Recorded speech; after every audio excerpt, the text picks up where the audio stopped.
Update. Am I the a-hole for refusing to sleep on the couch? Original post. I, 32 male, and my wife, 31 female, got into a heated argument after her friend accused me of hitting on her. The other day, on my way from work to home, I came across a friend of my wife, and she looked like she was carrying heavy stuff, so I asked if she wanted a ride home. At first, she declined, but as I was leaving, she changed her mind and got into the car. We had a nice chat whilst driving, and all was well. I even told my wife about it when I got home. Yesterday, I was confronted by my wife because I allegedly hit on her friend. I obviously denied it and told her the version of events, but apparently I was persistent with said friend when offering her the ride. I only asked twice, and the second time was asking if she was sure. My wife insisted that her friend isn't the type to just lie about something like this. Naturally, I asked why she trusted her friend more than me, and then she told me about how her sister's husband cheated with a friend. I was angry at how I was being compared to someone else based on a mere accusation, and we ended up arguing. Then we were just about to sleep. She told me to sleep on the couch because she didn't feel comfortable with me. I argued that I wasn't going to be punished for something I didn't do, and after quite a back and forth, I eventually let her have the room and slept in the other one instead. I woke up in the morning to yet another confrontation about why I didn't sleep on the couch. I was obviously baffled and asked why I would sleep on the couch when there's an entire other room. According to her, if one spouse tells the other that they should sleep on the couch, then they should do as asked to show that they're sorry.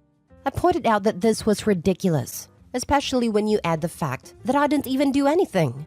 Things are now tense, all because I gave someone a lift. Am I the a-hole? Now for the top comments before reading the updates. Not the a-hole. Whoever doesn't want to share the bed should leave the shared bed. I've always been baffled as to why one partner thinks they get to kick the other partner out of a bed that belongs to both of them. My general rule is that everyone gets to control their own body, like going to sleep somewhere else, but when they start trying to control other people's bodies, like kicking a partner out of bed, then they have become an a-hole. And then being mad because you left and slept somewhere else, but you didn't sleep in the correct somewhere else? Now your wife is a double a-hole. Yep, I agree with you. Boundaries are for me, not to control you. They're the limit of my consent to participate. Also, for the record, not the a-hole OP. OP needs to find a better wife. She's not it. 1. She believed her friend over him with zero proof provided. 2. She didn't leave the shared space herself, instead he must leave. 3. Insisted he must go on a couch rather than a spare room. 4. Said OP must be sorry rather than have a discussion. 5. Not dealing with her own insecurity issues. Unless she agrees to go to therapy and apologizes sincerely, this will likely break trust for OP permanently, and you can't continue a marriage without trust. Wife basically decides whenever she feels like, not reality, that OP must be punished by having a painful night on the sofa, rather than a brief separation. OP's wife only feels validated if OP is punished and in pain. Yeah, not sure if therapy fixes that one. Not the a-hole. Your wife's friend has deliberately lied, and your wife believes her over you. She should be sleeping on a couch. You need to warn other male acquaintances about that friend, and never help her again. Never speak to her again, and anytime you are in the same location, you need to record the entire time. Not the a-hole. And oh man, do you have problems. That kind of nonsense is a deal breaker for me. Also, what I was thinking, sleeping in the other room wasn't even good enough? Wow. Getting mad that your partner, who you supposedly love, didn't go to the doghouse like you ask, is honestly such a horrible thing to do. On top of believing a random friend over your partner, when said partner told you it happened already.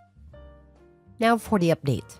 A week ago, I made a post about how my wife got angry at me for not sleeping on a couch after her friend accused me of hitting on her. Well, not too long after the arguments, we eventually confronted said friend, only for another argument to break out, this time between my wife and her friend, and I got more than I bargained for. Basically, the friend denied ever saying I was hitting on her and said my wife took it out of context / misheard her. My wife argued back saying the opposite, that friend said I was making moves on her and flirting. According to friend, her words were along the lines of, "Your husband was very nice to me, and had it been any other person, I would think they're flirting." Honestly, there was a lot of back and forth about what was actually said, but in the end, it was established that I had, in fact, not flirted with her friend. However, because of this argument, things were heated and things were said.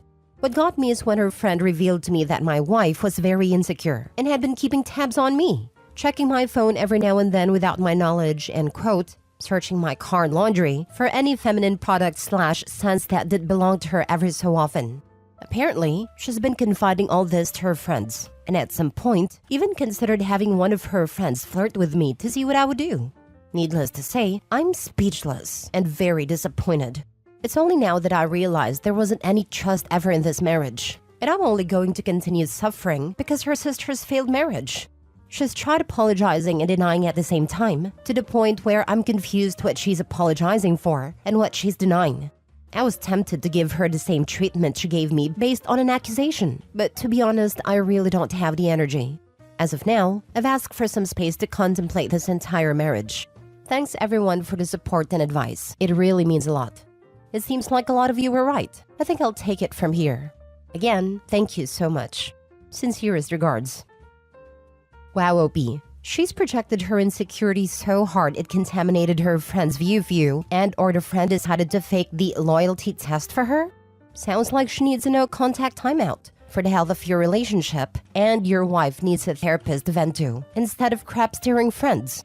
Good luck, my dude. Thanks for the update. The way I'm reading it, the friend didn't actually accuse OP of anything at all, but OP's wife is determined to find evidence of cheating somewhere because she's so worried about what happened to her sister happening to her. Kind of a self-fulfilling prophecy, pushing someone because they are going to hurt me or leave me or cheat on me until they actually do leave. OP, I am so sad to hear this is happening to you.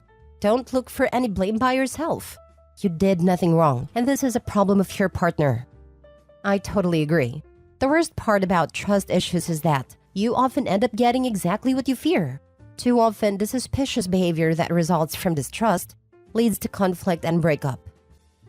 Next story. Am I the a-hole for not treating my stepchildren equally to my son? When my husband and I got married, we got an extensive prenup, and we agreed that we would each be responsible for providing for our children. It came from a marriage where his ex-wife milked him for cash, and I also like the idea of separate finances. We each pay our own bills. Groceries and a mortgage, we split 40-60. Him 60%, me 40%, based on the fact that he has 2 children and I have 1. I understand that to some people it might seem a bit roommate-ish, but I love it, and I think it works out great. I don't care about the money he wastes golfing because it's his money, not mine. And I can get expensive sushi all the time. Growing up, my parents would always yell at each other about finances, nitpicking each other's spending. When my husband and I got married, I was in grad school and he worked in finance. He lost his well-paying job and now makes 50% less, whereas my career has flourished in recent years. My son turns 15 soon, and he's been asking for a Model 3. I plan on getting it for him because I think he deserves it. My husband recently came to me upset because my son was talking about how excited he is to get a car. That upset his step-siblings, who haven't and won't be getting cars. Now my husband said he wants to change how our household bills are split. He wants me to pay 80% and him 20%. His reasoning is because with his pay cut and his ex-wife still taking a large chunk in child support, he isn't able to go for live the same lifestyles before. He also wants me to buy each of my stepchildren a car this Christmas. I basically told him he's out of his mind, and he complains that his ex-wife used him for cash and made him pay all the bills, but that's what he's trying to do to me. He didn't really know how to respond to that, but isn't talking to me now. I find it kind of funny that when I made significantly less money, he had no issue with our finance split. But now that he's the one making less, it's an issue? Am I the a-hole for not wanting to buy my stepkids cars and fund a family? He wants me to top off their college funds too. Edit. I am a positive role model in my stepchildren's lives. We're pretty close. I go to their sporting events, plan their birthday parties, etc., but they have 2 living parents who are more than capable of fully supporting them if they tried hard enough. So I just don't feel like it's my place. The kids all know that my husband is responsible for my stepkids' cars in college, and I'm responsible for my sons. They're just disappointed with their dad right now because their friends all have dads who have bought them nice cars, which has made my husband kind of mad. I don't think having cars and college funds are a necessity though, more of a nice-to-have thing if your parents can afford it. So I feel like my husband should either step up to the plate and get a better job, or get off my back. Now for the top comments. Not the a-hole. And you've made super fair points about how he was fine with his split when he was making more. I don't see why you should have to finance this lifestyle now. But I don't see how you two are going to maintain your marriage at this point unless your husband comes around and is back to being fine with the original agreement. I'm definitely not going to cave. I had no problem living a cheaper lifestyle when we first got married, and he was well off. He still took me out for nice dinners, but my son went to public school, and I couldn't have expensive hobbies. If anything, it motivated me to get a good job and finish school. It just blows my mind that he thinks it was fine for me to live that lifestyle but it's not good enough for him and his children. Your husband set the precedent when he didn't send your kids to the same school as his. This is a really good point. This alone confirms not the a-hole. You can pay for your kids' college and car fees with the private school fees you never paid for my kid. He complains that his ex-wife used him for cash and made him pay all the bills, but that's what he's trying to do to me. Love this. You are not the a-hole. Wild he lacked this self-awareness and had to have it pointed out. Either way, it's going to cause problems. If your stepchildren are getting a car, it should be bought by their parents, and you could help with a small amount if you'd like. But buying 3 cars all by yourself is ridiculous. Info: how often do your stepchildren stay with you? My stepchildren are with us the majority of the time. They see their mother every other weekend, as well as whenever they ask to. I can afford to buy the 3 cars. I just don't want to out of principle. I don't think he would buy my son a car if the roles were reversed, which is okay. He's my son, and I acknowledge that I'm responsible for providing for him. Has he had his child support reevaluated with the less money coming in and the fact the kids are with him more? Maybe you should start there. You are not the a-hole. Why is he still paying so much in child support? If he says anything about his ex-wife and her lifestyle, you know you have a huge problem. He went to get it reduced, but the judge barely reduced it because his ex-wife lives off it. She just gets disability other than that. The judge's reasoning is because she wouldn't be able to afford her apartment without it, and the kids wouldn't be able to stay with their mother at all if she was homeless. Last story. Am I the a-hole for refusing to move into a new apartment with my boyfriend because it'll mean I have to pay rent? I, 23 female, live in an apartment I inherited from my late dad.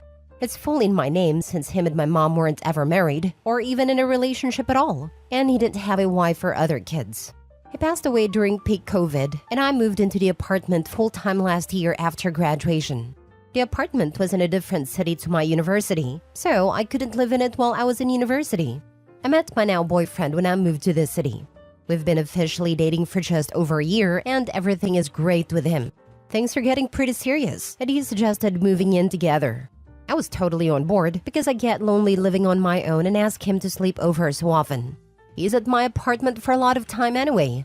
I just assumed that he'd be moving into my apartment with me, so he won't even have to pay rent. But he sent me links to apartments that are already in my area. I had a conversation with him and asked why we couldn't just live at my apartment.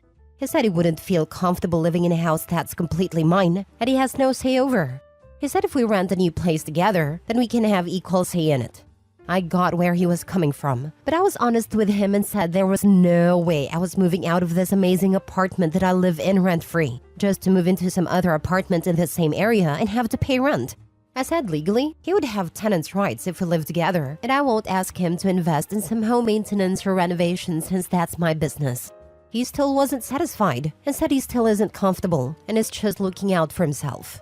He suggested I can rent the apartment out and use the rent money to pay my half of the rent to our new apartment. But I don't want to be a landlord. I have a full-time job and have absolutely no interest in dealing with all the complications that come with being a landlord. After a lot of discussions, I said that since we can't agree, it's better that we just don't move in together and see if we can compromise later down the line. He said it's honestly hurt that I can't be bothered to put in any effort for us to live together and that I'm coming off materialistic to be so attached to the apartment to the detriment of our relationship. We've kind of been at a weird, awkward place in our relationship now, and I just want some perspective, I guess. Am I the a-hole? Not the a-hole. It does not make sense for you to take on additional expenses to placate his insecurities and empower his need to control. If he decides to move in, then make sure you consult a lawyer before. Yes, get a prenup agreement. He can also pay you rent, so it feels like his place. I thought of this, but I'm not sure I'd love the dynamic of that. Him paying me for rent to live in a place I own just doesn't feel right to me, and I'm worried that'll create an imbalance in our relationship, or even resentment because of how much more disposable income I'll have than him then. But if he's fine with it, then I'd be okay with it too. But I also doubt he'd be fine with it. I'll ask him about it next time. OP, it's not about feeling right. It's about not being dumb about this. You own this outright. He should draw up a tenancy agreement. But let's be real, it's not about the rent. He's controlling. Because in no way does any of this make reasonable sense. He doesn't want to pay rent at your place, but he wants you to leave a place you own just to live with him and waste money? No way. You are being smart. I own and live in a home that I inherited and own outright. My husband moved in with me, which is admittedly different because he moved in after we got married. That said, I do not charge him rent, but if he had asked me to move somewhere else with a mortgage or rent, I would have laughed in his face. What a waste of money. Even if you used your place as a rental, it sounds like you would be paying rent. Why would you rent out your place with all the maintenance and risks that carries to turn around and use that rent to pay rent to someone else? The only time it makes sense to do this is to use rental to help pay for a mortgage. That way, you are gaining equity in the home you live in.